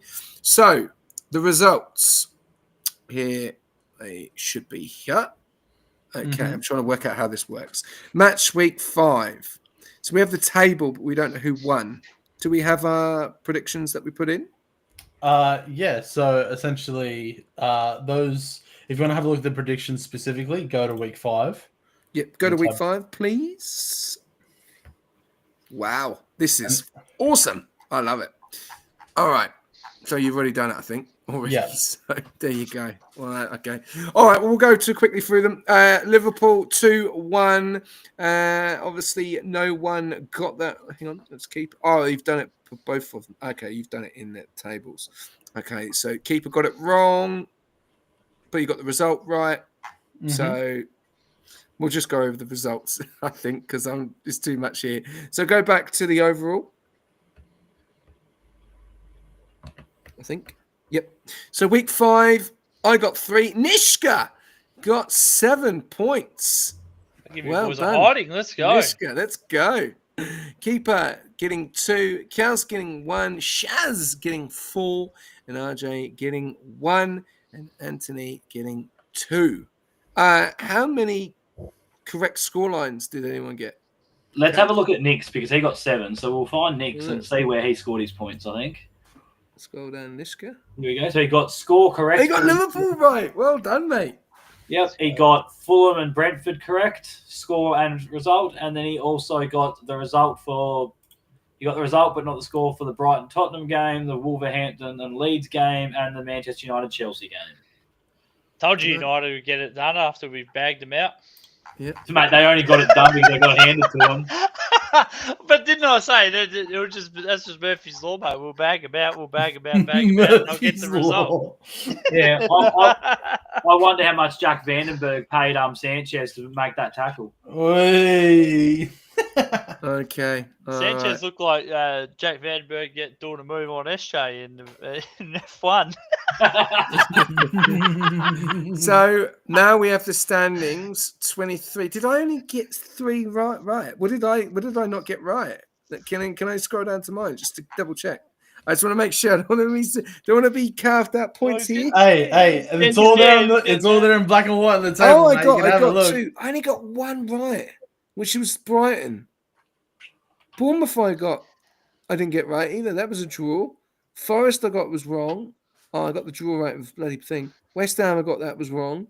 That was the other way fucking round. Wolves I got wrong. Man United I got fucking draw. What that? There was a lot of draws I said. Yeah. What a cock. Oh god. Oh well. All right. Well, let's we'll go through the standings because that's changed a lot. So myself on 23, Nishka coming up with 18, Keeper on 11, Shaz on 10, Kaos on 9, Anthony on 8, and RJ on 7. So congratulations, guys. Well done. That was it was a good week, Nishka. Coming for you. Hey, well done. I think that's the fucking highest you've ever done. Hey, in the Champions League, I went all right too, mate. Yeah, I haven't done that. Anyway, we'll go over to the next topic, which is Carabo Cup 3rd round. So this is when we start to see some of the Premier League teams play. Obviously, 3rd round, we've got Crystal Palace actually won today, beat Millwall 4-2 on pens. Sheffield Wednesday lost against Grimsby. Grimsby go round to the 3rd round. So Grimsby have gone round twice. They beat Man United and now they beat Sheffield. So they're on a good form, which is good to see. Good to see that team continuing. Huddersfield play Man City tomorrow morning. And then we've got Tottenham and Doncaster. Port Vale versus Arsenal. And then we have Lincoln versus Chelsea. Wolves play Everton. Fulham versus Cambridge. Wigan versus Wickham. Barnsley versus Brighton. Burnley versus Cardiff. Wrexham and Reading. Liverpool playing Southampton. And the holders of Newcastle United playing Bradford City. That is your Carabo Cup. Right, let's recap. We'll make this easy, I think, with a recap for this week, for match week 6. We'll go through it and then we'll do the prediction at the same time. How's that? So we don't repeat ourselves. Yeah? Yeah. Cool. Who's got the spreadsheet ready? Do you want to do this, Chaos? Because I don't know my way around your spreadsheet that well. I'm just gonna put it in notes. We're doing Prem, aren't we? Yep, Prem. Yep. Match week 6. All right. So we'll talk about them, and then we'll do our predictions. Each person that talks. All right. First up, Brentford and Man United. Brentford at home. Man United obviously got that win. Brentford will obviously want to bounce back. Nish, you've said that Man United will probably drop points here again. How do you think this is going to go? Yeah, I think Brentford will do a good job at home. United will struggle, I think, again, and we will go 1-1. Seriously? You're by the format, are you, Shaz? Fucking hell. Can I come for a like swim, from Shaz? holidays. Bro, look at this cunt. What the fuck? Come for a swim, man. Let's go. Oh, Shaz, you're funny. He wouldn't miss the predictions, would you, Shaz? All right, way. sweet. 1-1. Okay, nice. That's an interesting result, Nish. What about you, Keeper? How do you think Man United and Brentford are going to go? I was thinking exactly the same as Nish. I hate to say it, but I was. I think both teams will score in this one, but I'm very down on United at the moment. They didn't win that game on the weekend. Chelsea handed it to them. So, yeah, I think a 1-1 draw. Cool. I'm going to go 2-1, Cass, to Man United on this one. I think Man United will get a bit of momentum after that Chelsea win, and I think they'll beat Brentford away. Yeah, and I'm looking forward to seeing what they can do. I think that gives them momentum. It'll be a tough game. Brentford have been very, very good at home, but no, I think Man United will get the result. Shaz. Yes, you have to stitch me up. I went to How put it in. so? I'm not on the spreadsheet. Oh, my bad. Oh, You fuck, are on the he's not- spreadsheet. No, he's not. He's not on this one. Hold on. What you are you not? talking about? You're there. You're there, Chaz. Everyone relax. Just relax. You're there. Yeah, I'll go United 3-1. Yep. Cool. Cass. Yeah, I agree with you, SJ. I think United will need to use this to have some momentum, and I see them getting a result against Brentford. I put 2-1 as well. Sweet. We'll go with you, keeper. Leeds United at Ellen Road, going up against Bournemouth. Yeah. That's a Bournemouth. big game. Look, Leeds have been doing well, but Bournemouth, I think, are a class above them. And I think Bournemouth win this 3-1. Nish. I think Leeds are going to get a bit of confidence from that win against Wolves, and I'm going to go Leeds to win at home 2-1. Shaz. I'm going to go a 2-2 draw.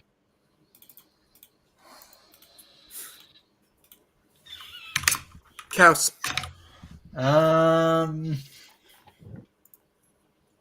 not sure, honestly, because Bournemouth should win this game. But I don't know. What do you reckon, SJ? I actually don't know. I'm going 3-1 Bournemouth.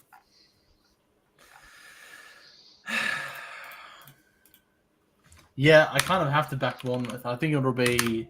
I'm going to say 3-0. No faith in my boys. No, Cass. I don't. Leeds United will score at home.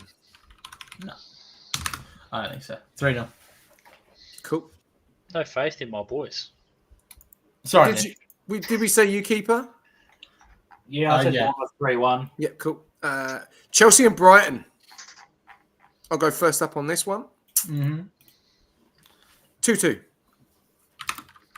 With a draw. Sure.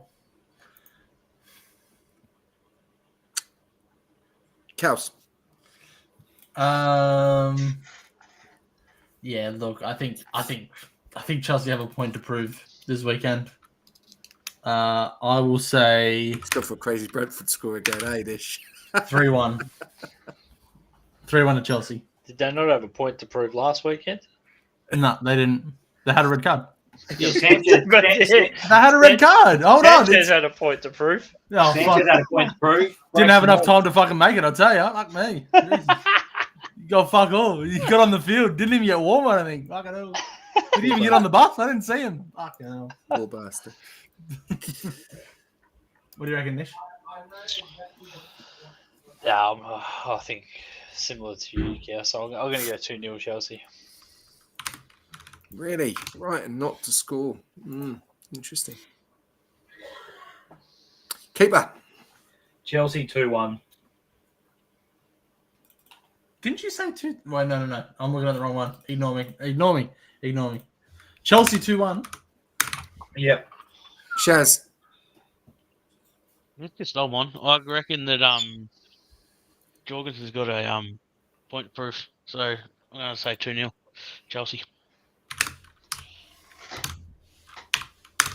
Man City and Burnley. Nish. Man City 5-0. That's normally what happens, actually. So I wouldn't be surprised. Shaz. I'm going City 1-0. Really? Well, we know what Burnley've done this year. They've sent United 3-2. It took an absolute early for United to get a handball in the 90th minute, and they pushed Liverpool. Fair enough.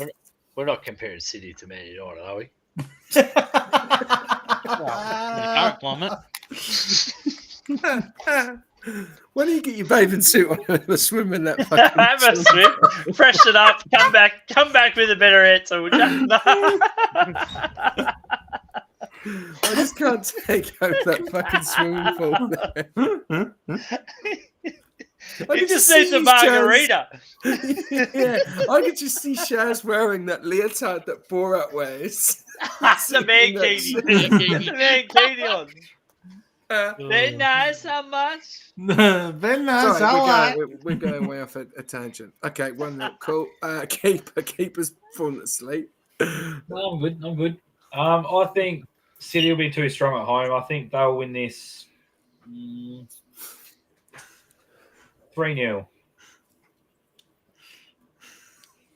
He's done the same. Shaz! For fuck's sake. What's going on, mate? I'm in the same place as you. Would you look at that? What? Sorry, what did you say, Keeper? I was thinking you fucking around. 3-0. My bad. 3-0. City 3-0, mate. Appreciate it. Love it. Good. Glad you're having fun. I don't want to do it, Mike, because I'll probably fuck up. I don't fuck up the stream. I don't even know how to do it. That's all good. I'll go 4-0. See. Well, Burnley, that's I'll have huge. another beer. You ready for this one, boys? You ready for this one? Yep. 1-1. Oh, please. For some reason, City at home have been terrible. They've lost to Tottenham in their own backyard, mate. Like that's lowest of the lows. I don't trust City at home in any capacity. All right, Cass, I'll let you do this because it's your team. You can ask the people I've got to go. Got to get the cat and put the cat on the couch. Sorry, All right, boys. There's only one answer here, and it's 3-0 to Palace, and I'm putting it all in for everyone. No.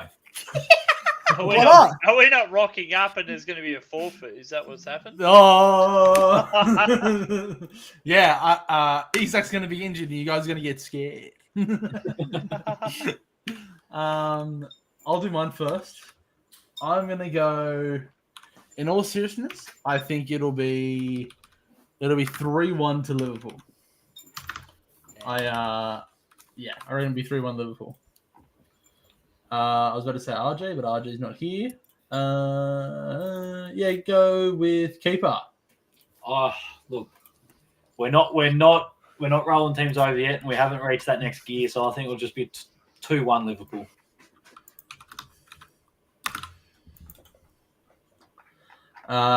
Nish, 3-1 Liverpool. can you get your own score line? Far out. Oh, solid. Put your mic closer to your mouth, mate. Me? Nah, Nick. Oh, right. Shaz? Liverpool 3-2. Right, SJ. 3-2 I'm going 2-1 Palace. Yeah! United! I mean, Palace. Yeah. Mateta and Vina and Yeri Pimo to score. You say 2-1? 2-1, yeah. What a score one. I'd be chuffed with that. Yeah, look. Look at the pundit. We got a pundit in here. Look at him. Glory, glory! Glory, glory! Can we get some insights here, Shaz? United are shit. Fucking us surviving. And on comes fucking Gary Neville. Imagine that, Shaz and This is Gary. the banker. I'm waiting for Roy Keane.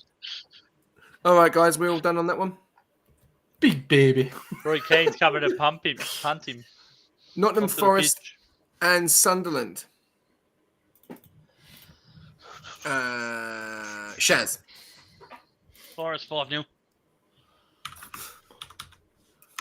fucking serious? Handball, mate. Handball's coming alive. Fucking God. come alive fucking at the moment, is he? God. Keeper. Forest 2-0. Okay.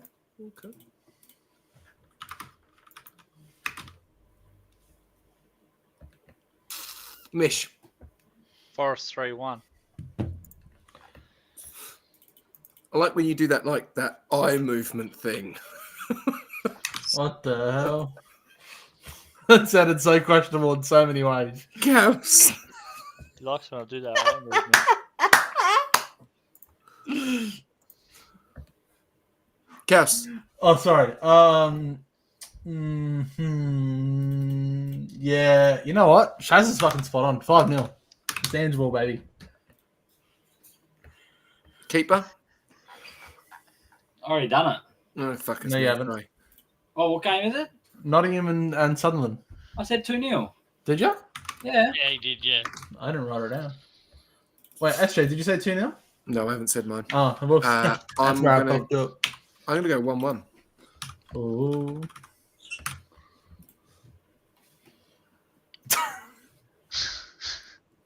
What is Boys. happening here? I don't know. I can't do these anyway, so I don't know. But yeah, we'll okay. All It's right. better than your racing seat anyway. Oh. Yeah, it is actually. Yeah, even though you can still see it. Yeah. No, he's sitting on the bench, waiting to come on. Yeah. Looks like Sesko. Yeah, Allison's injured this week, and Mamadashvili's going to have the flu, so they've called me up. Can you just like put on a hoodie and just like. Tottenham and Wolves. I'll start this off. Fuck, I can't believe I'm saying this. 3-1 Spurs. Hey.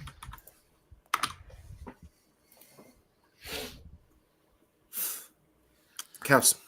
I'm gonna go 4-0 Spurs. Okay. I feel like there's gonna be a big score lines this weekend. Looking Keeper. at these games. 2-0 Spurs.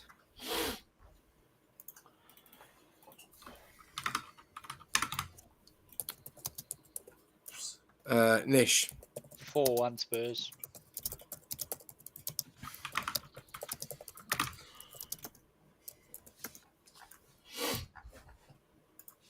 Shaz. 3-1 Spurs.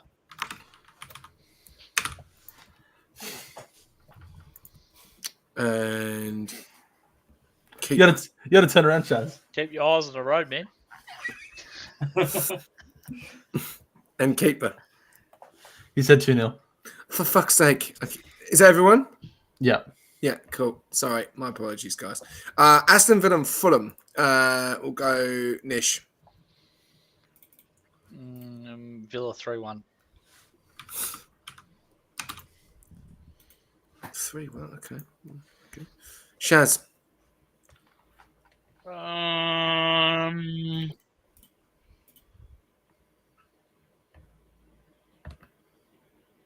Fulham 2-1. And I'll go the same of Shaz as well. 2-1. To Fulham. Fulham, yeah. Chaos. I feel like this is gonna be a big. Hey, Aston Villa need to get something from this game. I'm gonna say 1-0 Aston Villa. Okay. And Keeper. Oh, bloody hell, what game are we on? Villa and Fulham. Fulham 2-1.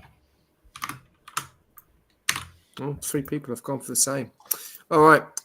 Newcastle and Arsenal. That is the Monday game. Nish. Doesn't look right. You don't look like you suit that. I need my Liverpool jersey. Photobomb that shirt. He's Newcastle photobombed 2-1. Fuck off. That is Hang on. crazy. Bye, Nish. I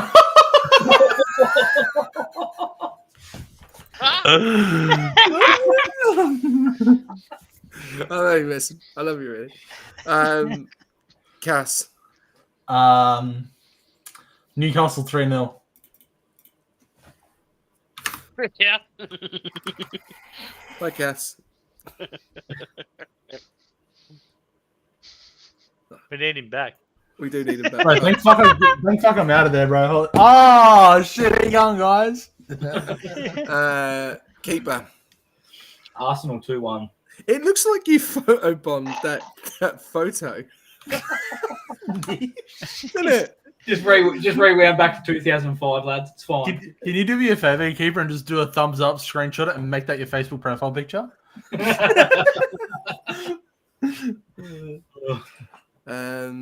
Shaz. 2-2 draw. How are you driving that car backwards? That is impressive. No, No way, that's how- lie. That's how Land Stroll drives every week. Oh, 3-0. it's a Newcastle. That's all that. I No. like that. Fuck off. 2 Arsenal. 3-0. That's everyone. I think. That's one more game. Kels, have you said yours? On Yeah, I did. Yeah, I said 3-0 Newcastle. Remember, you kicked me. Everton, yeah. Everton and West Ham, the finale. You can go first, that's Chad. 2-1, Everton.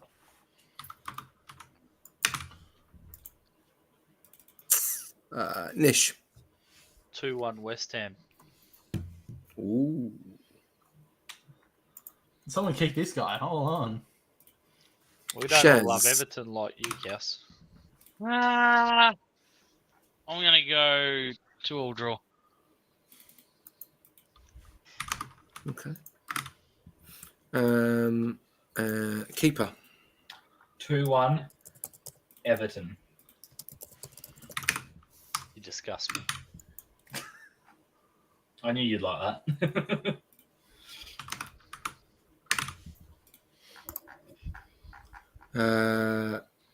Kels.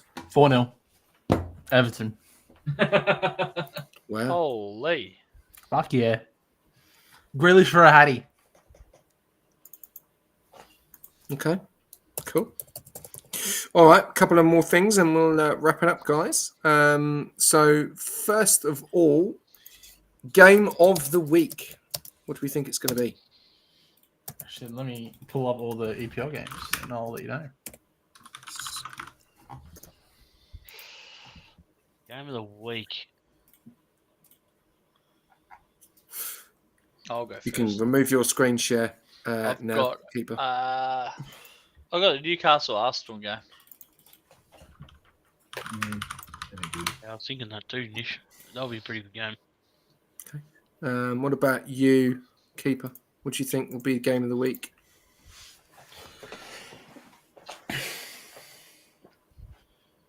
Yeah, I think Newcastle Arsenal as well. Okay. Shaz? I was going to say Newcastle Arsenal as well, but I'm looking forward to seeing how Leeds and Bournemouth go too. It won't probably be as quality as some of the other games, but it'll still be good to watch and see what happens. Yep. Cass?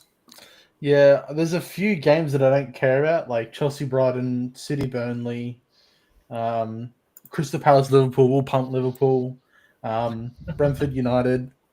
Says the one that tipped Liverpool.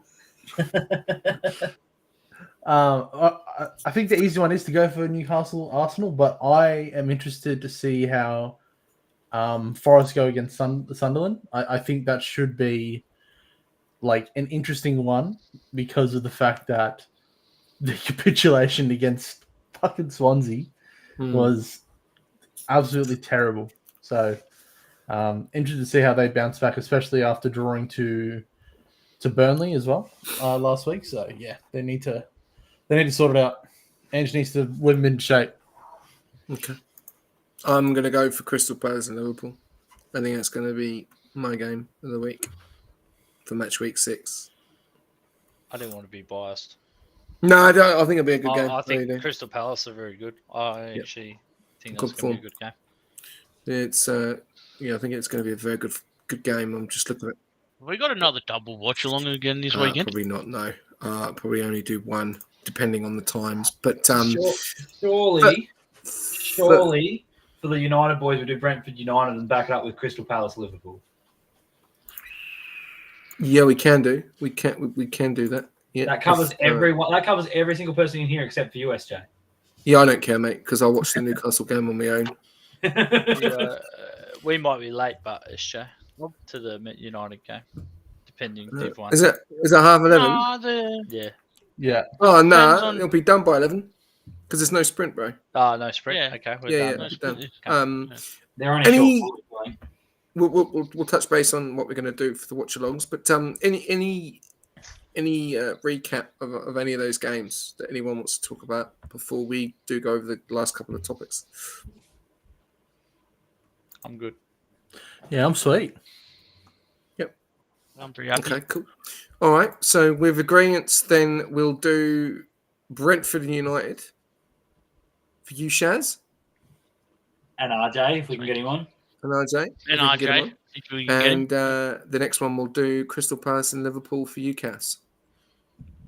Just for me, because we'll be winning the game. Cool. All right. He's going to be unbearable if they beat us. Oh, bro.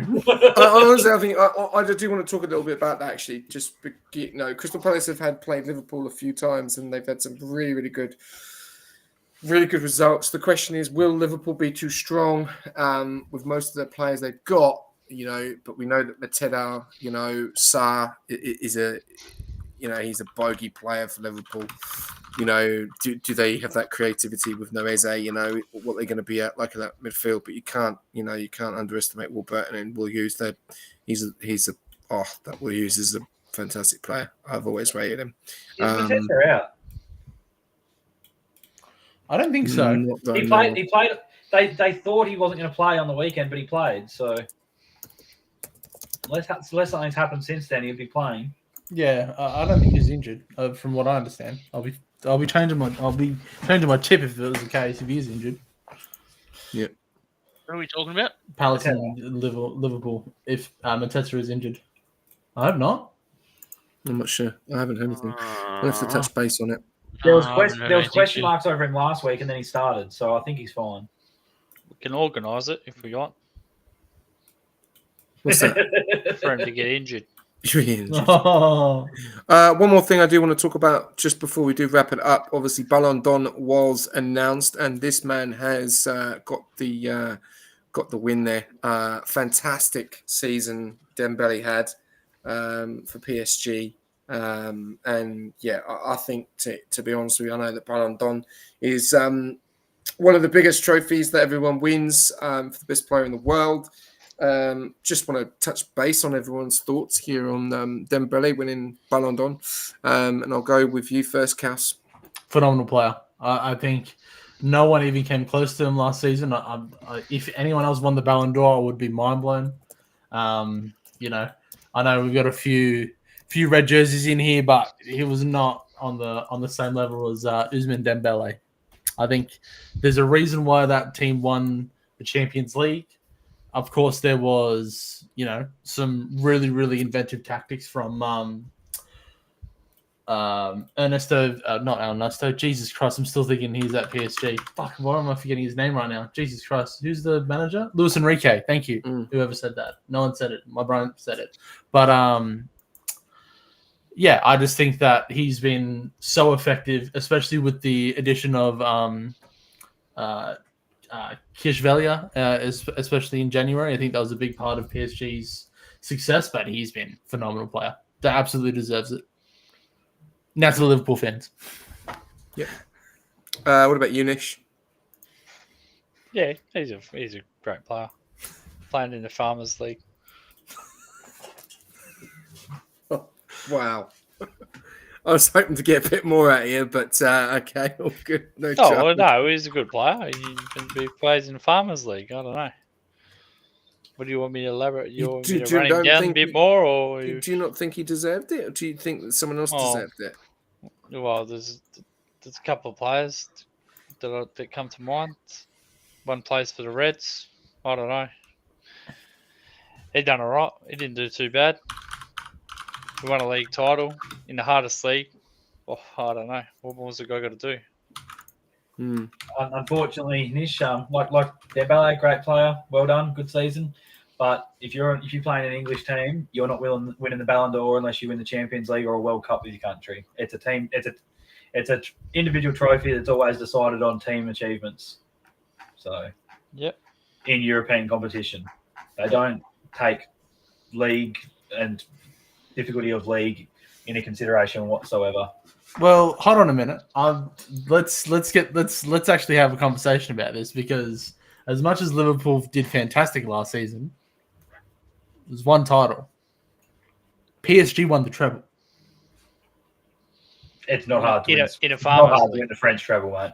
Okay. When you're the only team that's winning, when you're the only team winning games. The only team who's got money. Mm-hmm. Like I said, you've got to win the Champions League or win the World Cup.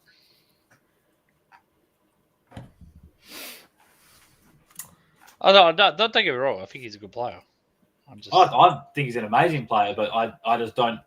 I think the Ballon d'Or is it's exasperated. is about as good as the Brownlow when it comes to giving out their awards sometimes in recent years. Him playing in the league he plays in, it's exasperated what he's done. You guys lost to this guy. I'm sorry. Like, I'm not going to let this slide for a minute. Like, you guys literally lost to them. If you guys beat them, sure, fair game. But you played them in the Champions League and they won. Congratulations. Yeah, the team. There's more than one game. Okay. All right. Well, yeah. What about you, Shaz?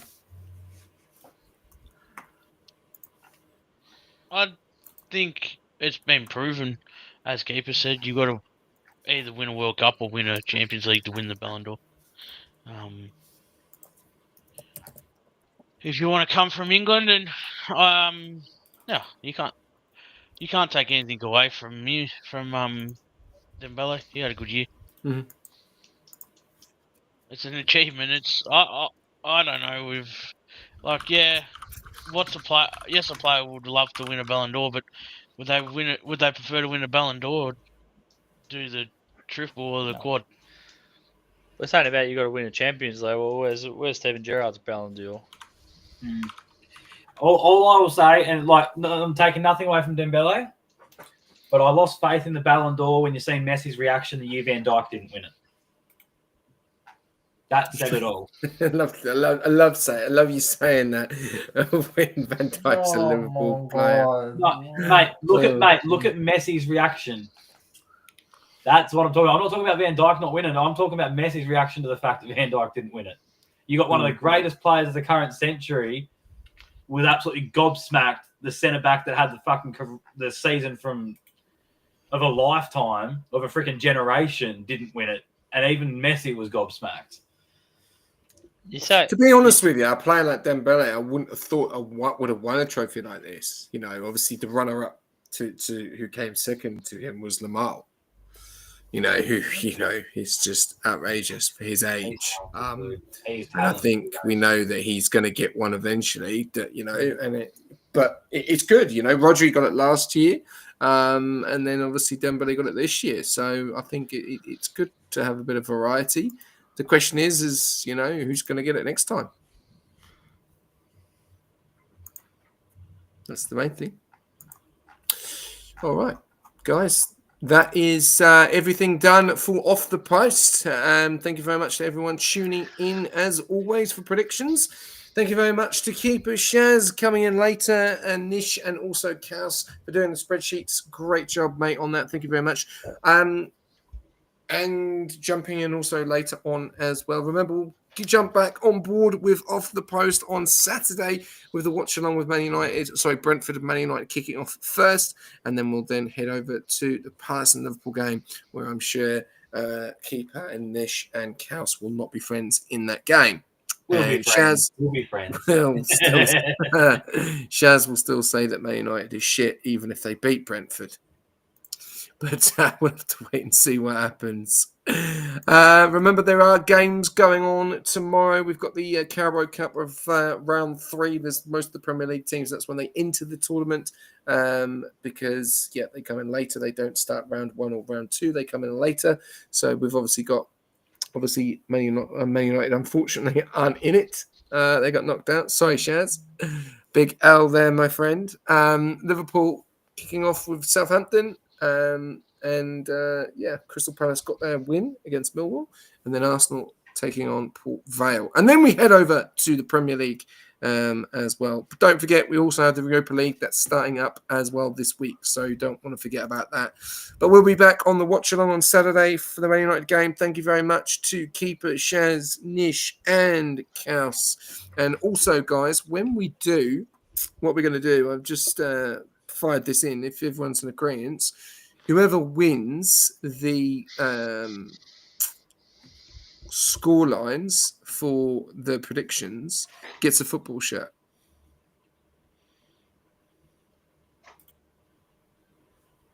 King? He says while there's a mile in front. There's plenty of games to go, Keeper. Jeez, there's plenty. Are we on agreement? Are we on agreement with that? Yeah, 100%. Yeah, Yep. but there's going to be a twist, right? It can be any shirt of our choosing. No chance. Yes. I'm sandbagging then, 100%. I'm buying you a fucking... We can get this good Everton shirt with Grealish. Yeah. He's only saying this so I don't catch him, yeah? Mate, if I get bought a fucking Tottenham shirt, oh my God. God. Get Tottenham with Richarlison on it. Can I piss on it and burn it and then send it back? On the stream. Yeah. Are we in agreement or not? Yeah. Just a bit of fun. Yeah. Yeah. Can it be anything? Any shirt. Okay, cool. Sounds good. Guys, thank you very much as always. It's been great and always good to see Off the Post. Remember, if you have tuned into the show tonight, please jump on, press the blue button. We are gradually getting up subscribers, but remember, it's all about having fun and talking about football knowledge. Hopefully, we will see some new guests on. It's good to see these same people every week and they have their insights on football, but it would be nice to see a few other new faces as well. Doesn't matter if you're not even in the league or in the league that we're in and that we all race together. You could be anywhere. You can just message us via the chats and we can get you in. Happy to get anyone in wherever you are around the world for some football insight. Take care and we will see you on Saturday for the Brentford and Man United game. Keeper, Shaz, Nish, Kaus, over and out on Off the Post. Good night. Peace.